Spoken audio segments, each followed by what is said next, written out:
Vous êtes très nombreux en train de nous suivre, mesdames et messieurs. Merci de la confiance que vous nous renouvelez encore.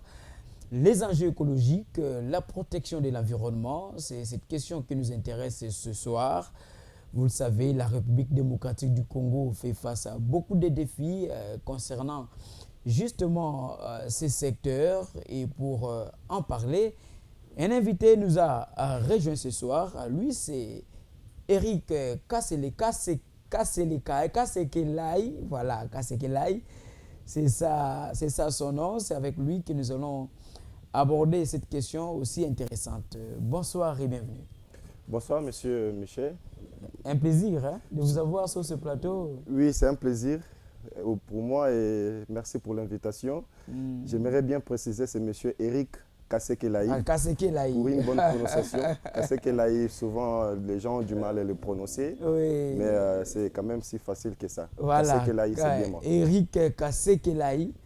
C'est lui que nous recevons ce soir et c'est avec lui justement que nous allons aborder cette question intéressante, comme je l'ai dit, la protection de l'environnement.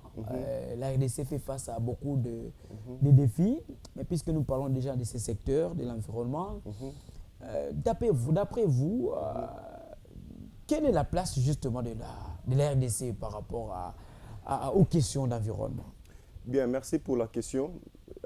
Premièrement, il s'est dénoté d'abord que la République démocratique du Congo abrite plus de 60% de la forêt du bassin du Congo. Et cette forêt constitue aujourd'hui le deuxième massif, le deuxième plus grand massif forestier tropical. Et ces forêts jouent un rôle très crucial non seulement dans l'environnement local, mais aussi dans la régulation du climat dans le monde. Voilà ce que d'abord représente la République démocratique du Congo en termes de la forêt. Et en termes également de l'importance, n'est-ce pas, de cette forêt, il faudra noter que la République démocratique du Congo, les forêts effectivement de la République démocratique du Congo jouent trois rôles très important. Premièrement, c'est le rôle lié au stockage de carbone. Et il faut noter qu'aujourd'hui, la République démocratique, les forêts de la République démocratique du Congo, bien sûr, capturent, je peux le dire, capturent des milliards de tonnes de CO2, de gaz carboniques, qui constituent aujourd'hui, qui facilitent, n'est-ce pas, la régulation climatique. Et deuxièmement, les forêts de la République démocratique du Congo jouent un rôle de régulation hydrologique. Il faudra noter que ces forêts jouent un rôle très crucial, n'est-ce pas, dans la régulation de l'eau, n'est-ce pas, tout en protégeant les bassins versants, les lacs, les rivières et les zones humides. Et troisièmement, il faudrait noter que les forêts de la République démocratique du Congo joue un rôle très important dans la biodiversité. Ici, dans la biodiversité, nous parlons, n'est-ce pas, de l'aspect faune et flore qui est exceptionnel avec des espèces endémiques qui composent, n'est-ce pas, les forêts du bassin du Congo. Voilà. Donc un pays de méga biodiversité. De méga biodiversité, comme on le dit actuellement, nous sommes un pays solution à la crise climatique, aux enjeux climatiques. Pourquoi? Parce qu'aujourd'hui, la République démocratique du Congo, non seulement il joue un rôle très important dans les captages des CO2. Aujourd'hui, nous sommes un pays qui peut faciliter le monde à réguler le climat, mais aussi à résorber même la question du changement climatique. Bien sûr, à résoudre aussi même la question liée au changement climatique qui nous guette. C'est d'ailleurs l'actualité. Nous sommes frappés actuellement par les aléas du changement climatique. En tout cas, si nous ne nous levons pas, n'est-ce pas, pour protéger notre environnement, pour préserver cette biodiversité, nous risquerons de disparaître, comme vous le dites, et nous risquerons, n'est-ce pas, de fâcher même les créateurs du monde, parce que le plus grand écologiste, c'est Dieu lui-même, et cela, ça ne sera pas bon pour l'humanité. Ça ne sera pas bon pour l'humanité. Vous avez présenté la République démocratique du Congo comme un pays de méga biodiversité, un pays qui regorge un grand massif forestier qui regorge beaucoup d'espèces, que ce soit de la flore Oui, comme oui, de la beaucoup faune. d'espèces endémiques, parfois aussi Mais en menacées. même temps, nous l'avons dit, le pays a quand même beaucoup de défis à relever dans ce secteur. Qu'est-ce qui se passe? Comment faire justement pour faire face à tous ces défis? Oui, en fait, j'aimerais d'abord parler, avant de parler des défis, j'aimerais d'abord parler des enjeux climatiques au niveau international. Ah, vous voulez que nous soyons d'abord à l'international? Oui, qu'on parle d'abord des enjeux, n'est-ce pas, climatiques au niveau international. Il s'est de noter qu'aujourd'hui, il y a une reconnaissance climatique au niveau international. Aujourd'hui, la République démocratique du Congo siège dans tous les débats liés aux finances climatiques. Là, c'est très important, il faut le souligner. Et deuxièmement, il faudra aussi souligner que la République démocratique, il y a eu l'installation de la justice climatique. Aujourd'hui, il y a la politique des pollueurs-payeurs.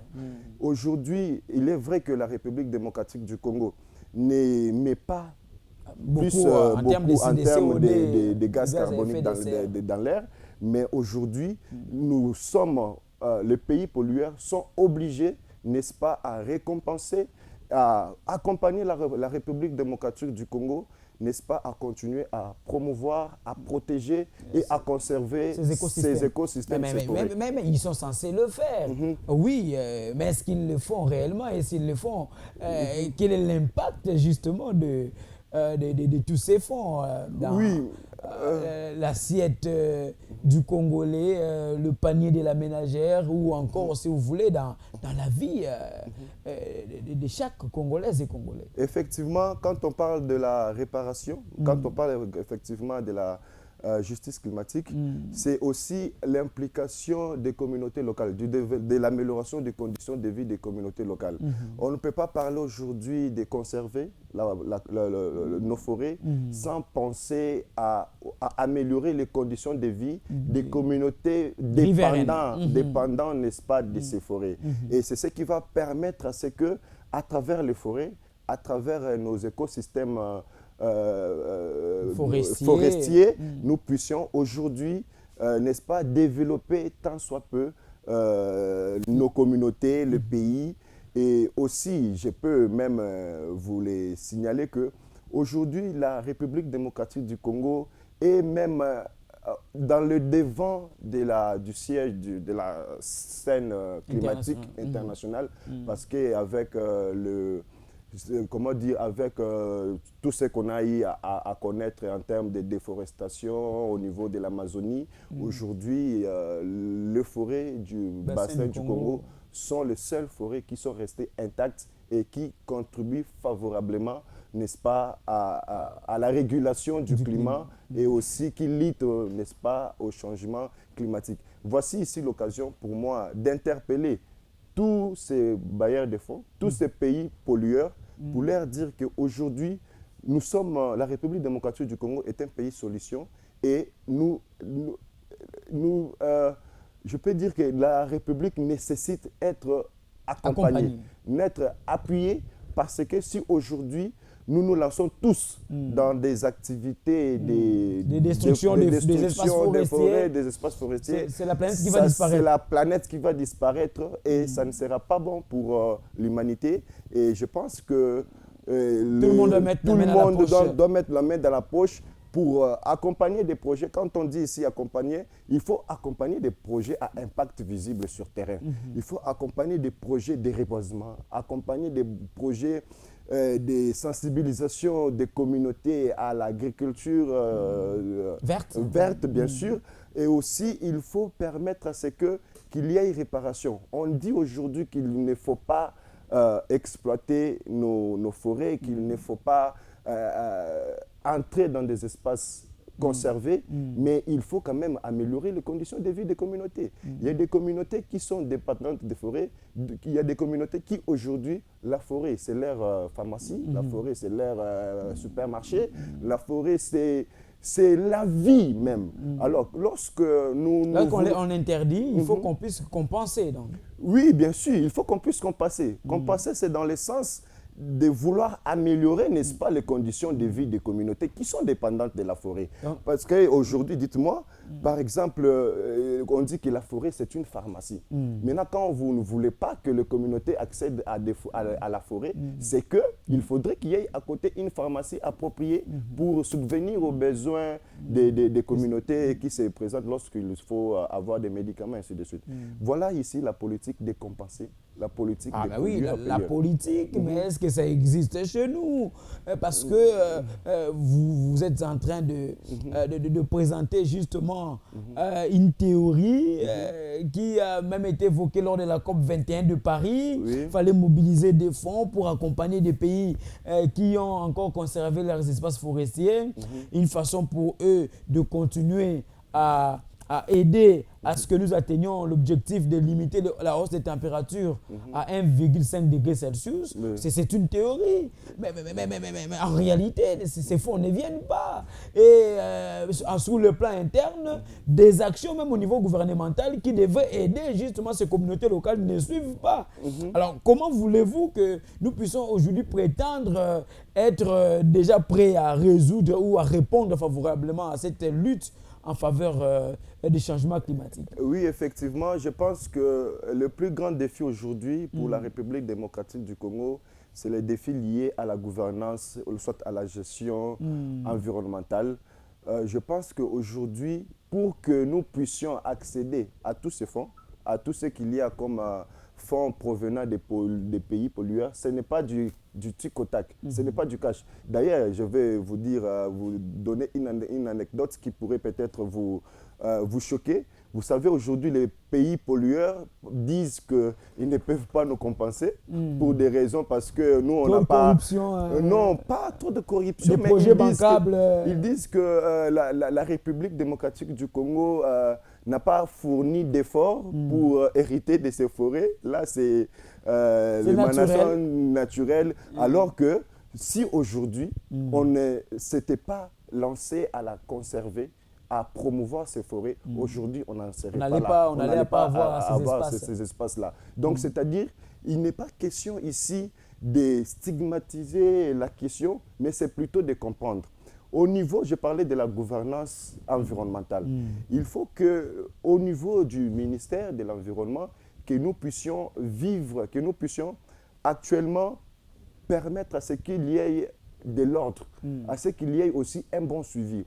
Il y a aujourd'hui des compagnies qui se sont octroyées des concessions forestières qui font de l'exploitation illégale des bois dans notre pays qui sont parfois ne sont pas suivies, ne sont pas évaluées et cela cause beaucoup de problèmes en termes de la gestion de la gouvernance environnementale dans notre pays. Et aussi, le plus grand défi aujourd'hui, c'est l'aspect lobbying que le gouvernement doit aussi porter auprès de tous ces pays. Mais on a vu Basaïba monter au créneau pour dire que nous sommes allés vers les décideurs pour poser les problèmes, pour démontrer et montrer à suffisance que la République démocratique du Congo était un pays solution et qu'en retour, il fallait que nous puissions bénéficier de tous ces fonds. Bon, aujourd'hui, vous dites que nous continuons à nous battre, mais on va se battre jusqu'à quand? Est-ce qu'on nous prend au sérieux? Vous avez évoqué le fait qu'on considère que la République démocratique du Congo n'a fourni aucun effort pour justement se retrouver dans cette position. Comment faire justement? Parce que c'est depuis la COP 21 de Paris qu'on a évoqué justement cette question des financements. 100 milliards de dollars devaient être mobilisés. Aujourd'hui, jusqu'en 2016, en 2017 même, on parlait de 11 milliards. Bon, on ne sait même pas ce qu'on a fait justement de tous ces fonds. Et au-delà de ces fonds, il y a beaucoup d'autres fonds qui ont été créés après la COP 23 de Marrakech. En tout cas, si je ne me trompe pas, la COP 22 de Marrakech, la COP 23 des Bonn. On est allé à la COP 27. On est revenu d'ailleurs avec ces grands slogans. Congo, RDC, pays solution. Mais qu'on se le dise, les populations locales dont vous parlez, ils sont là en train de nous suivre. Concrètement, en interne, rien ne fait.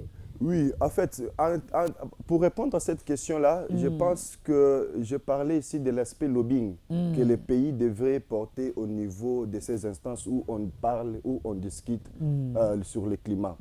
Il y a très longtemps que les pays n'étaient pas favorablement représentés dans ces messes environnementaux. Je parlerai ici des COP, conférences des parties sur le changement climatique. Je parlais des conférences sur la biodiversité, la désertification. Les pays n'étaient pas favorablement représentés. Je salue ici, permettez-moi de le dire, je salue ici le leadership de son Excellence, Monsieur le Président de la République, Félix Antoine Tshisekedi, lui qui a apporté haut, n'est-ce pas, la voix de la République démocratique du Congo lors de la COP27. Je pense que c'est de là même que ce slogan du pays solution a été vu le jour. Et aujourd'hui, cet aspect-là, lobbying, a été porté par... Qu'est-ce que ça a apporté? C'est ça le problème. Le Congolais qui est à la maison, qui est en train de nous suivre, à chaque fois, on lui dit, écoutez, la RDC est un pays solution, nous avons un grand massif forestier, le président de la République est allé, il s'est battu, il a eu à négocier pour que nous ayons des financements. Et c'est pourquoi j'étais en interne, en train de vous dire que c'est l'aspect lobbying qui porte plus. Le président de la République avait fait le premier pas et cela a été suivi avec à l'époque, le travail de bravoure que Mme F. Bazaïba a pu faire au niveau du ministère de l'Environnement, celle qui a impacté aussi au niveau international. L'impact, c'est aussi plus, je vous ai dit, dans la gestion gouvernementale, dans la gestion de l'espace, dans la gestion, je dirais, de la gestion gouvernementale, plutôt de la gestion environnementale. Il faudrait mais qu'est-ce qui a évolué, justement? C'est la question que j'essaierai de tenter de me poser. Qu'est-ce qui a évolué aujourd'hui? Il faut que lorsque nous menons des lobbying, il faut que nous-mêmes aussi à l'interne, que nous posons aussi des questions. Est-ce que nous faisons bien le travail? Est-ce que notre couverture forestière est bien répertoriée et bien aménagée aussi? Est-ce que nous mettons en exergue des projets visant à lutter contre la pollution, à lutter contre la déforestation, par exemple? Est-ce que nous mettons en exergue des projets, par exemple, nous voyons des ONG qui organisent, qui ont des petits projets, genre des fabrications de braises, des macala écologiques. Je pense que ce sont des projets comme ça qu'il faut promouvoir. Vous avez parlé des ONG, mais nous parlons ici de l'action gouvernementale. Qu'est-ce que le gouvernement a fait de concret? Effectivement, il y a un travail qui a été fait en amont. Le président de la République s'est battu. Et Bazaïba a montré que non, à l'époque, elle était ministre de l'Environnement, mais vice-premier ministre. Elle s'est battue. Oui, c'est bien beau de le dire. Mais l'impact, parce que vous avez évoqué ici le cas des communautés locales. Aujourd'hui, vous arrivez à Mbandaka, vous arrivez dans certaines contrées, justement avec les riverains de ces forêts. Vous avez des enfants qui étudient même les sols, alors que c'est leur bois qu'on utilise pour, je ne sais pas, fabriquer ceci ou cela. La question est celle-là. Quel est l'impact de toutes ces actions qui ont été menées sur la population qui est justement le propriétaire même des terres, qui devait en réalité bénéficier de toutes ces actions? Je vous dis ici qu'il faudrait... il y a les plus grands défis liés à la gestion environnementale. Mais qui doit justement relever ces défis? Le défi sera relevé par le gouvernement. Le gouvernement doit améliorer, n'est-ce pas, doit renforcer la gouvernance environnementale, n'est-ce pas, à l'échelle locale, mais aussi au niveau national. Il faudrait aussi lutter contre la déforestation. Il y a une question aujourd'hui, je dirais, très très cruciale, que parfois beaucoup de gens ne tiennent pas compte. C'est la question aujourd'hui de l'exploitation des bois rouges, des bois tropicaux. Imaginez aujourd'hui le nombre de bois qui sont exploités aujourd'hui et qui ne sont parfois pas suivis. Parfois une exploitation illicite. Parfois aussi une exploitation illicite. Et parfois même ces entreprises-là qui exploitent, parfois n'ont plus de documents. Parfois, le contrat est devenu déjà obsolète il y a quelques années. Et il faut que le gouvernement, à travers le ministère de l'Environnement, puisse vraiment monter au créneau pour améliorer la gouvernance environnementale. Mais c'est ça, pour appuyer, promouvoir des initiatives locales. Mais avant d'arriver à ces initiatives locales, vous avez évoqué un aspect important. Comment un gouvernement sérieux qui s'est battu pour bénéficier des financements qui lui permettent justement de développer d'autres secteurs en vue de protéger ces espaces forestiers peut continuer à laisser des gens poser des actes illégaux, des actes qui viennent détruire même le sens de l'action qui a été menée en amont. Ça veut dire que quelque part, on continue à être faible. On ne continue pas à être faible, mais plutôt nous, surtout de la société civile, qui est partie prenante au processus du développement, nous poussons le gouvernement à réfléchir autrement sur la question liée à la gestion environnementale. Chaque jour, nous ne cessons de rappeler au gouvernement qu'il faudrait améliorer, qu'il faudrait promouvoir des initiatives locales pour justement permettre à ce que nous puissions capitaliser toutes les opportunités qui pourraient provenir dans ce secteur.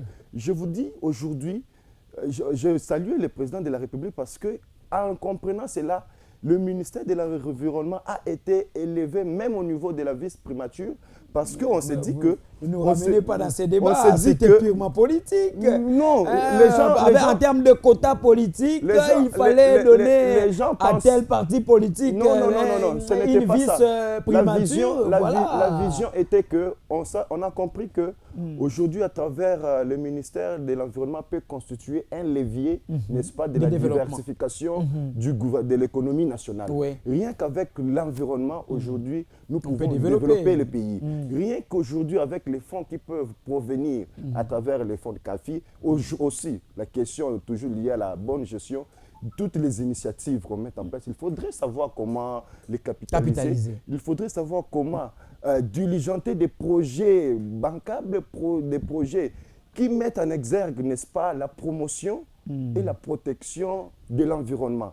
Si cela n'est pas fait, en tout cas, nous allons continuer à tergiverser, nous allons continuer à tourner en rond et c'est le pays qui risquerait de perdre davantage. Mais tout récemment, j'ai reçu ici le président du parti écologique Soleil, Dr Médard Diéya, qui lance même un grand salon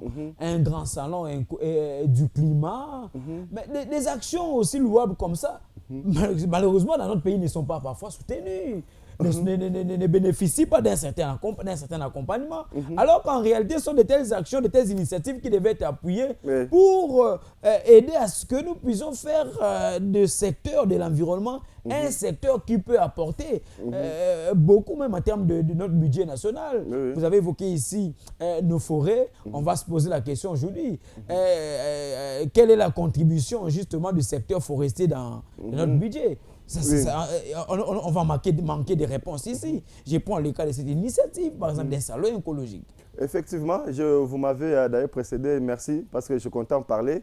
En fait, nous avons été recrutés pour travailler dans le secrétariat technique du Salon du Climat. Le Salon du Climat est une initiative du docteur Médard Diéya, qui est le président du parti écologique Soleil.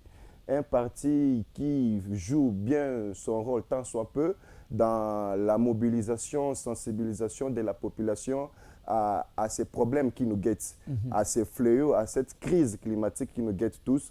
Et le Parti Soleil a initié une activité de portée internationale qui va réunir les experts environnementaux, le gouvernement, mais aussi les partenaires techniques et financiers pour discuter sur des questions liées au changement climatique, mais aussi apporter quelques recommandations qui pourront aller dans le sens d'améliorer, n'est-ce pas, la gouvernance environnementale que vous avez évoquée. Des recommandations. Il restera à savoir si ces recommandations seront prises en compte. Effectivement, je pense que nous, on est société civile.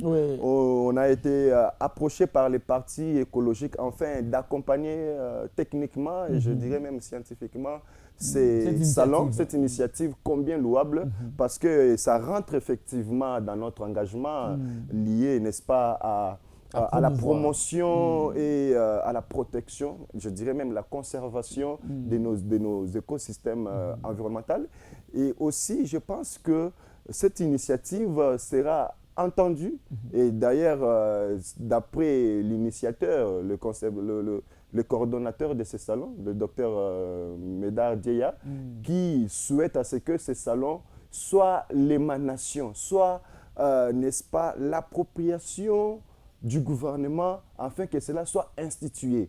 Parce qu'il n'y a pas de telles initiatives comme telles, vous venez de le dire.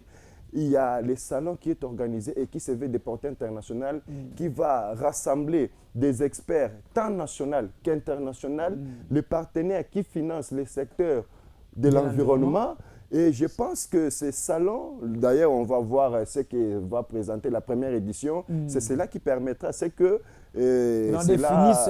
cela soit institué au niveau du gouvernement et que cela fasse, n'est-ce pas, un partenariat, je dirais, stratégique entre le Parti écologique Soleil et le gouvernement de la République. Effectivement, j'ai pris ça justement comme un exemple parmi tant d'autres qui existent, des jeunes gens. Il y a beaucoup de structures de jeunes qui militent en faveur justement de cette... de la lutte en faveur de la restauration des écosystèmes, mais qui malheureusement ne sont pas accompagnés, qui malheureusement travaillent parfois avec des maigres moyens et qui parfois même vont jusqu'à frapper des portes des autorités sans être reçus.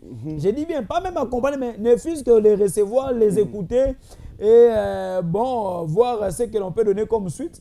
Mais déjà, on n'arrive même pas à les recevoir. Oui, c'est un défi important aussi qui doit être relevé. C'est un défi, comme vous le dites, mais je pense que l'accompagnement du gouvernement, il y a une suite logique. Vous êtes une structure, vous devriez savoir est-ce que vous êtes reconnu au niveau du ministère, qu'est-ce que vous apportez comme perspective pour, n'est-ce pas, protéger ce secteur. Aussi, l'autre aspect, c'est que j'étais en train de le dire, le gouvernement doit aussi être apte, il y a une part de responsabilité. À encourager les initiatives locales. Les initiatives, nous avons aujourd'hui des structures. Moi qui vous parle, permettez-moi d'ailleurs de le dire, nous avons un très grand projet qui doit être réalisé sur la ville de Kinshasa, un projet qui vise à faire la plantation des arbres fruitiers à Menkao sur un terrain que nous avons de 20 hectares. C'est peu en termes de la dimension, mais c'est un projet que nous mettons en place, n'est-ce pas, pour répondre effectivement à cette question liée au changement climatique. Imaginez-vous, nous sommes dans une plantation des arbres fruitiers, d'au moins 10 000 arbres fruitiers, toutes espèces d'arbres fruitiers confondus. Cet mini-parc que nous allons, nous le dénommons d'ailleurs comme ça, mini-parc agroforestier que nous comptons installer, va réguler le climat, va favoriser l'écologie touristique, parce que, n'est-ce pas, il y aura des chercheurs, des universitaires qui pourront venir visiter. Mais cela va aussi donner du travail. Cela va produire beaucoup de services en accompagnement aux communautés, n'est-ce pas, riveraines. Et au-delà de ça, c'est un projet qui va permettre à ce que nous puissions réguler aussi le climat. Mais fort malheureusement, ces genre de projets ne sont pas suivis. Ne sont pas suivis et nous avons frappé presque dans toutes les portes. Je ne veux pas citer les institutions ici pour sans ne pas être reçu parfois. Parfois reçu, mais pas entendu. Mais pas entendu. On peut vous recevoir, mais parfois on ne vous entend pas. Et c'est ça la plus grande difficulté que nous rencontrons, nous, organisations de la société civile qui apportons, n'est-ce pas, des initiatives. Et notre souci, notre besoin, c'est que le gouvernement soit prompt à accompagner les initiatives locales. Je pense que cela favoriserait même aussi à ce que ces pollueurs puissent voir quand même le niveau élevé de la gestion environnementale à travers le ministère de l'Environnement et ça sera une très bonne chose. Et nous allons capitaliser effectivement tous les intérêts qui rentrent dans ce secteur. Mais effectivement, il y a aussi l'aspect économie, parce que tous ces arbres fruitiers, après on va cueillir. Il y a aussi l'aspect économie, parce que cela va permettre, n'est-ce pas, à la commercialisation, à la transformation aussi, aux besoins. Faire aujourd'hui, d'ailleurs, on se disait avec le collègue que donc nous allons traquer toutes ces usines qui nous fabriquent des jus de la mort, comme vous le dites. Et ça sera pour nous un très grand challenge, avoir aujourd'hui un mini-parc agroforestier sur la place. Et ces mini-parcs accompagnent les communautés, qui donnent du travail, qui régulent le climat et qui facilitent aussi l'écologie touristique, et aussi à la longue, n'est-ce pas, permettre à ce que nous puissions aussi avoir les moyens nécessaires à pouvoir maintenir encore. Quand on dit vous avez un mini-parc agroforestier avec une plantation des arbres fruitiers, cela va favoriser la commercialisation, la transformation, mais aussi, pourquoi pas, l'exportation. Et puis, il faut aussi savoir, il faut retenir une chose. Aujourd'hui, Kinshasa, nous vivons une période où il y a carence des fruits, et voire même des arbres fruitiers. Beaucoup d'arbres fruitiers sont en voie de disparition. Remplacés par des maisons, par des constructions. Par des constructions qui sont parfois anarchiques et des constructions qui ne respectent pas des normes environnementales. Et aujourd'hui, je pense que nous devons y réfléchir. Nous devons sensibiliser la population sur l'importance. Aujourd'hui, vous pouvez aller chez un partenaire, il vous dira que moi, je ne finance pas les arbres fruitiers, mais il vous apporte des essences à croissance rapide, telles que les acacias, les eucalyptus, pour des fins d'exploitation encore à plus. Alors que si vous avez une plantation des arbres fruitiers uniquement, cela peut durer dans le temps, voire même jusqu'à 50 ans. Vous voyez, un arbre qui, n'est-ce pas, qui est déjà mature au moment de sa production. Par exemple, un manguier, savez-vous, pendant sa saison de production, combien de mangues pourrons-nous cueillir et combien de mangues pourrons-nous commercialiser? N'est-ce pas? Cela va favoriser à ce que nous puissions développer aussi nos communautés au niveau de base, à ce que nous puissions donner du travail. Et je pense que cela va vraiment favoriser. Mais fort malheureusement, je pense qu'à travers votre mission, qui est d'ailleurs très suivie, je pense que nos autorités, à tous les niveaux, nous ont entendus. Et je pense aussi que nous pouvons avoir une suite logique suite à tous nos projets. Nous sollicitons également l'accompagnement du gouvernement. Nous souhaitons cette fois-ci être aux côtés du gouvernement pour booster les lobbying du gouvernement afin que nous puissions capitaliser. Nous sommes dans cette optique aujourd'hui de travailler avec le gouvernement pour développer. Nous ne sommes pas là pour tirer des conques en jambes, trouver des moyens, non. Nous sommes une société civile engagée, n'est-ce pas, à développer le pays aux côtés du gouvernement, parce qu'on s'est dit que notre tout premier partenaire, c'est le gouvernement de la République. Faut qu'il y ait alors une très bonne politique. Nous lançons d'ailleurs un appel solennel au ministre de l'Environnement, nouvellement nommé le professeur Marie Nyangui, que nous saluons, que nous félicitons aussi à travers cette émission pour sa nomination et que nous souhaitons plein succès dans son mandat. Cette fois-ci, je pense que à travers l'expertise de Madame Marie Nyangui, je pense que cette fois-ci, le ministère de l'Environnement peut rayonner. Et nous voulons nous attacher à elle pour accompagner toutes les initiatives, mais aussi permettre à ce que nous puissions représenter la République valablement à la ABLM et aussi, pourquoi pas, accompagner tous nos projets en souffrance de financement au niveau des BLM. Nous pouvons rencontrer d'autres opportunités de financement. Très bien, mais c'est puisque vous évoquez déjà BLM, il faut dire que cette COP met un accent particulier sur la question des forêts.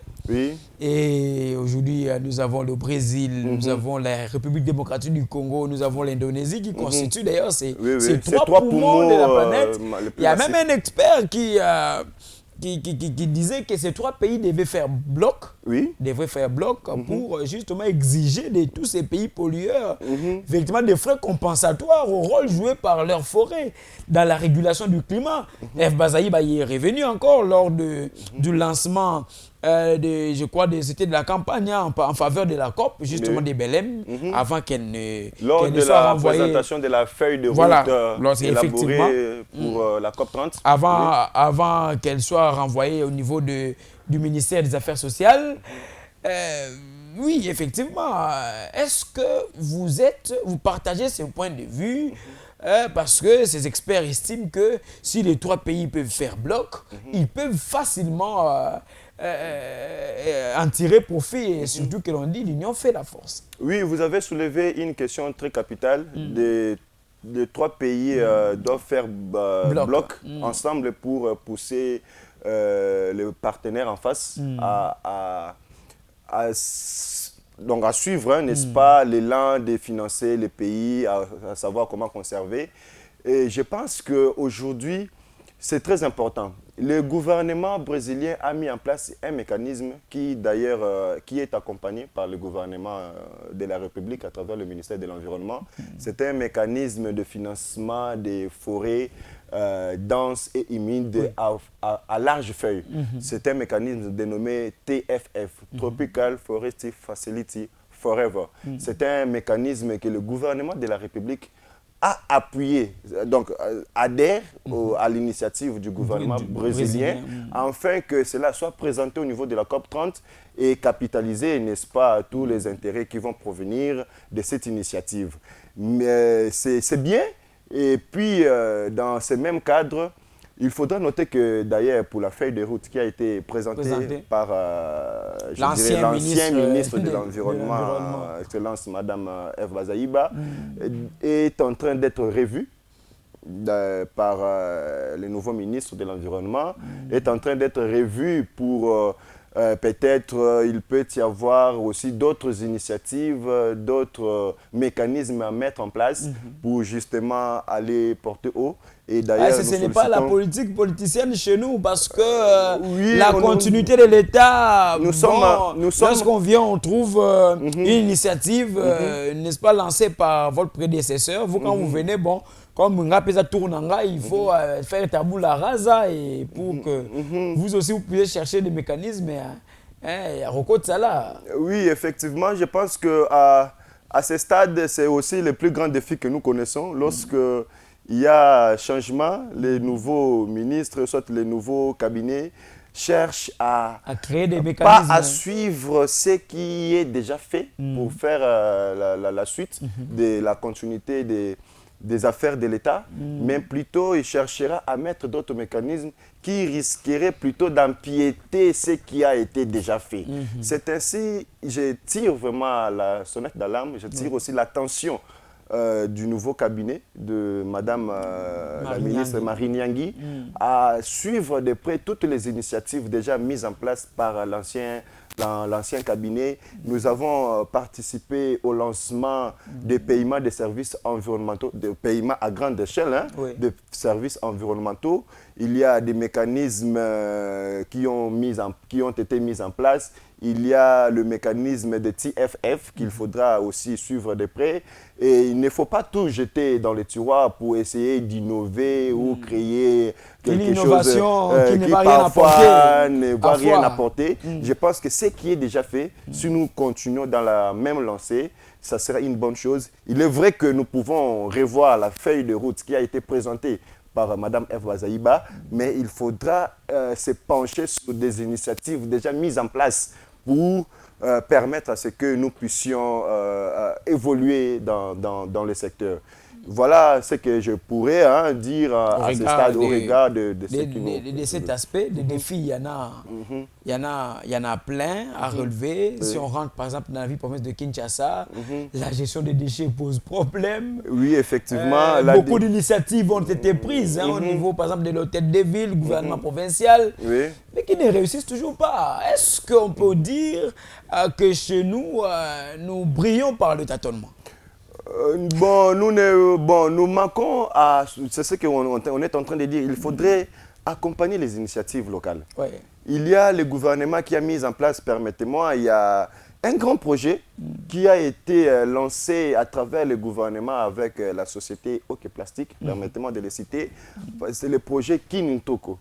Moi, au lancement de ce projet, je m'étais dit, voilà le projet qui va soulager la ville de Kinshasa sur la question liée des déchets, des plastiques, des sachets, ainsi de suite. Mais fort malheureusement, ces projets souffrent de sensibilisation et vulgarisation au sein de la population. Et ces projets souffrent par le fait que le projet est réalisé sans l'accompagnement de la population. Vous parlez de l'accompagnement, il fallait partir d'abord de l'implication. L'implication doit d'abord être impliquée. Mais quand on dit, lorsque vous devez sensibiliser, c'est que vous voulez impliquer. Lorsque ce n'est pas sensibilisé, c'est que vous ne les avez pas impliqués. Lorsque vous ne les avez pas impliqués, il faudrait maintenant penser comment faire en sorte que la population accompagne les projets. Fort malheureusement, cela ne se fait pas. Pourquoi? Parce qu'on dit toujours que ce que vous faites pour moi, sans moi, vous le faites contre moi. Vous le faites contre moi, ça ne m'intéresse pas. Je l'ai toujours suggéré. Nous avons mené des démarches pour rencontrer les responsables, ceux qui gèrent ce projet. Ils doivent penser à la sensibilisation. Ils doivent penser à l'implication de la population quinoise, qui doivent s'impliquer pour lutter contre ces fléaux. Le projet consiste à quoi? Le projet Kinintoko consiste à collecter, à recycler, mais aussi à transformer. Maintenant, lorsque vous collectez, vous recyclez, vous partez vendre. Le projet consistait à acheter des déchets, à acheter des plastiques et à la suite les transformer en des produits finis, tantôt des pavés, tantôt des PVC, il y en a plein de produits finis qui peuvent être transformés à travers les déchets plastiques. Et c'est là, aller soulager, n'est-ce pas, la population. L'achat de ces déchets devait avoir au moins un montant raisonnable pouvant permettre à la population de s'impliquer.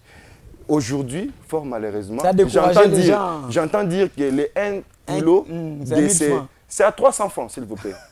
On a mené des lobbying, on a une étude, on a un rapport de monitoring sur la réalisation de ces projets. Je vous dis, on achète 1 kilo à 300 francs. Maintenant, dites-moi, pour réunir déjà 1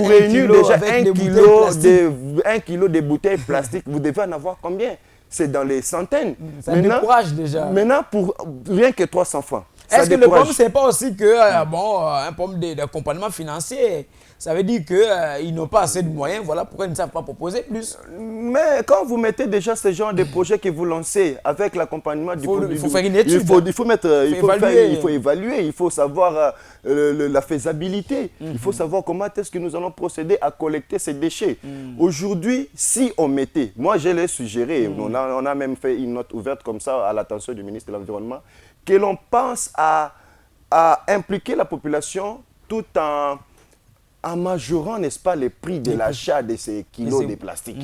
Si aujourd'hui, je vous assure, ces kilos s'achetaient au moins, n'est-ce pas, permettez-moi, au moins à 3 $, qui équivaut à 10 000 francs congolais, je vous dis, mais on n'en verra plus. On n'en verra plus. Ça nous rappelle un peu Mabende, hein, l'Isolo Mabende. Oui. L'Isolo Mabende, on n'en parle plus. Vous voyez. C'était une bonne affaire ici à Kinshasa. Une bonne affaire qui devait permettre à ce que même moi là, qui prend ma bouteille d'eau en cours de route, je ne peux pas l'acheter. Je dois la conserver quelque part pour que ça fasse 1 kilo. Je pars, je revends ça à 10 000 francs. Et je vous assure qu'avec les 10 000 francs, je peux nourrir la famille et je peux subvenir à des petits besoins et je peux contribuer aussi à l'insalubrité de la ville de Kinshasa. Mais ça ne se fait pas comme prévu. Mais nous continuons à mener également des lobbying parce que nous, on ne fait qu'accompagner des bonnes initiatives pour permettre à ce que nous puissions améliorer la gestion environnementale dans notre pays. Ah, donc, beaucoup de problèmes, on a compris. Oui. Les défis sont majeurs, énormes, multidimensionnels. Oui. Comment faire pour résorber toutes ces questions? vous avez évoqué la question des bouteilles en plastique. Si on prend les ressources, si on prend par exemple nos rivières qui sont aujourd'hui transformées en dépotoirs de déchets de toutes sortes, les lits des rivières remplacés par des maisons d'habitation, que des défis, comme l'avons dit. La RDC fait face à beaucoup de défis. Il faut donc une très bonne et véritable politique environnementale. Effectivement, il y a la politique forestière nationale qui est en cours d'élaboration. Il y a un groupe de travail forêt qui a été mis en place pour l'élaboration de la politique forestière nationale. Et il y a des mécanismes aussi visant à renforcer cette politique parce que c'est un document qui va permettre à ce que nous puissions améliorer la gestion environnementale dans notre pays. Mais aussi, il faudrait que le gouvernement, à travers le ministère de l'Environnement, veille vraiment sur la gestion, sur l'inventaire surtout de notre couvert forestier. Un aspect important. Je vous jure, il y a eu un rapport qui est tombé, je crois, de l'IGF il y a très longtemps, un rapport sur la couverture forestière qui a failli faire couler beaucoup d'encre. Qui avait fait couler en Qui avait fait couler organisé même des émissions. Les rapports qui disaient que non, voilà, donc nos forêts sont quasi vendues, alors ne nous appartiennent plus. Alors qu'il faut vraiment travailler là-dessus. Ce rapport-là a été fait sur base, n'est-ce pas, d'une étude sur l'octroi des concessions forestières. Aujourd'hui, il y a eu des criminels, permettez-moi le terme, les criminels environnementaux à la tête du ministère de l'Environnement qui ont eu à octroyer des concessions de manière illégale à des sociétés fictives qui aujourd'hui font l'exploitation des bois tropicales au détriment des intérêts et même des cahiers des charges conclus avec les communautés locales. Donc ici, il faut... Mais qu'est-ce qu'on fait de tous ces gens-là? Il faut penser à révisiter tous les contrats de concession forestière. Vous avez dit, est-ce qu'on est faible? C'est la question, je vous avais posé cette question-là. Est-ce qu'on est faible? Si on est... la question a été évoquée, ça date, ça fait plus de 2 ans. Aujourd'hui, on en parle. On n'a rien fait à tous ces gens. C'est pourquoi... on doit continuer à se poser des questions. Il faut travailler. Il faut vraiment permettre de travailler. Et au niveau du ministère de l'Environnement, il y a une direction d'aménagement forestier qui est une direction chargée de l'inventaire de la couverture forestière, mais qui parfois une direction en souffrance parfois de frais de fonctionnement, de réaliser tout ce travail, pouvant avoir un vrai inventaire de la couverture forestière ici dans notre pays.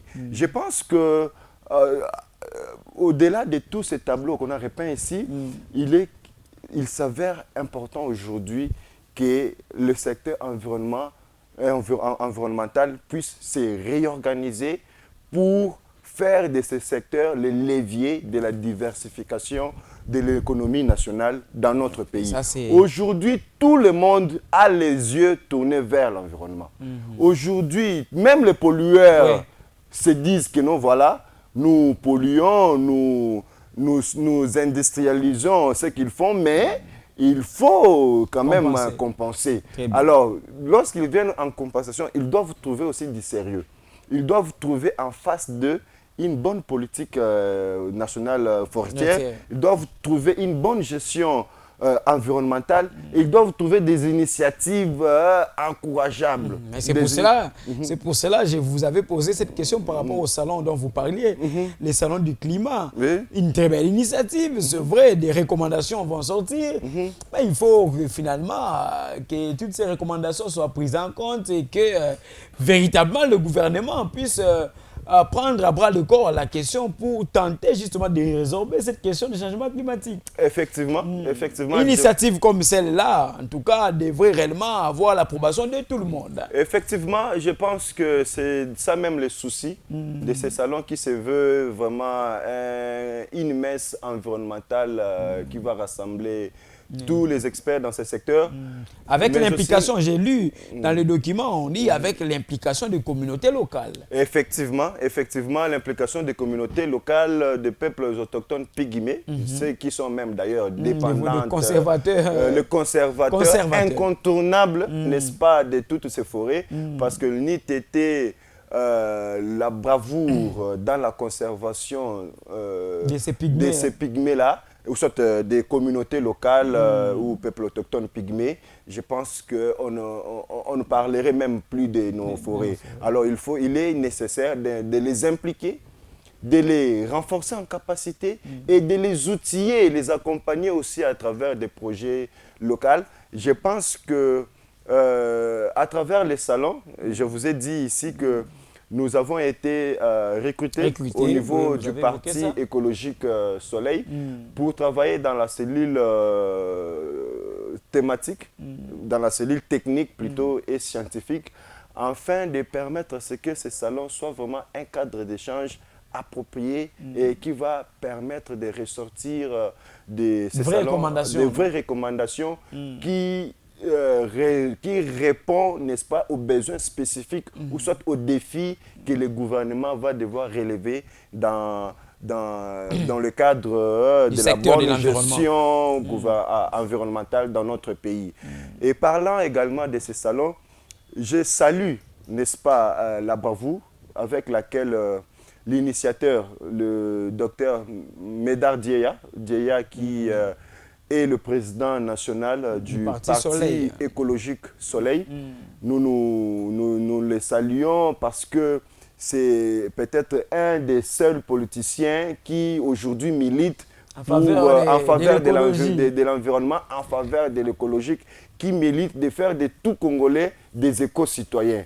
Et aujourd'hui, je peux même le dire qu'en dehors des associations, le seul parti politique dans lequel tous les écologistes, tous les experts environnementaux doivent adhérer massivement, je peux le dire, c'est le Parti écologique Soleil, parce que c'est le parti qui fait aujourd'hui la promotion et la vulgarisation, n'est-ce pas, de nos écosystèmes forestiers. Merci beaucoup, mesdames et messieurs. Comme vous l'avez compris, la République démocratique du Congo fait face à beaucoup de défis dans les secteurs de l'environnement. L'aspect lié aux forêts a été évoqué. L'aspect lié à la gestion des déchets a été évoqué. Beaucoup d'autres aspects peuvent encore être évoqués. Je rappelle pour vous que j'ai reçu sur ce plateau Eric Kassekelaï. Merci. Voilà. Il est activiste, membre de la société civile environnementale. Avec lui, nous avons eu à aborder cette question, oui, importante, liée justement aux défis que la République démocratique du Congo doit relever dans les secteurs de l'environnement. Nous sommes arrivés à la fin. Peut-être rapidement un dernier mot. Oui, un dernier mot. Je lance, comme je l'ai dit tantôt, nous sommes engagés à accompagner le gouvernement de la République à participer à la COP30 afin de renforcer, n'est-ce pas, ces lobbying institutionnels pour justement permettre à ce que nous puissions capitaliser tous les intérêts qui pourraient provenir au niveau de la COP30 pour le compte du gouvernement. Et nous sollicitons effectivement notre implication étant société civile dans la délégation du gouvernement parce que nous, par exemple, nous avons un avis favorable du ministère et nous sommes très légal engagés dans ce sens. Et deuxièmement, je tiens à signaler que je suis président de l'organisation Congo Fraternité, une organisation à caractère environnemental et touristique qui travaille sur des questions liées à l'environnement et des questions liées à la promotion, protection. Et c'est une organisation d'ailleurs qui met l'homme au centre du développement durable. Et pour finir, j'aimerais mobiliser toute la population congolaise, en particulier la population quinoise, à cette grande messe environnementale que nous sommes en train d'organiser sous le leadership du docteur Médard Dieya, le président du Parti écologique Soleil, qui organise, n'est-ce pas, le Salon du climat, qui sera une conférence de portée internationale avec des experts qui vont provenir de partout dans le monde. Et ça sera une très belle initiative auquel le gouvernement va devoir participer pour permettre à ce que nous puissions ensemble militer pour atteindre les objectifs liés aux défis que nous devons relever dans le secteur de l'environnement. Je tenais aussi à vous remercier, n'est-ce pas, pour l'invitation et remercier également RTEC pour la seule chaîne environnementale. La seule chaîne environnementale qui évoque ce genre de questions. Avec des journalistes environnementalistes, pas des journalistes qui vous déposent des questions, je dirais, déjà les lots. En tout cas, félicitations pour ça. Je remercie également l'initiateur de cette chaîne. Si vous pouvez me permettre de citer le docteur Cosma Wilungula, que je salue également. Et je dis merci beaucoup. Merci beaucoup. Merci à vous, mesdames et messieurs, de nous avoir suivis. C'était un réel plaisir pour nous d'être là pour vous présenter ce programme. Nous vous retrouvons très prochainement pour un autre numéro de Savoir en parler. Portez-vous bien, que Dieu vous bénisse. Au revoir.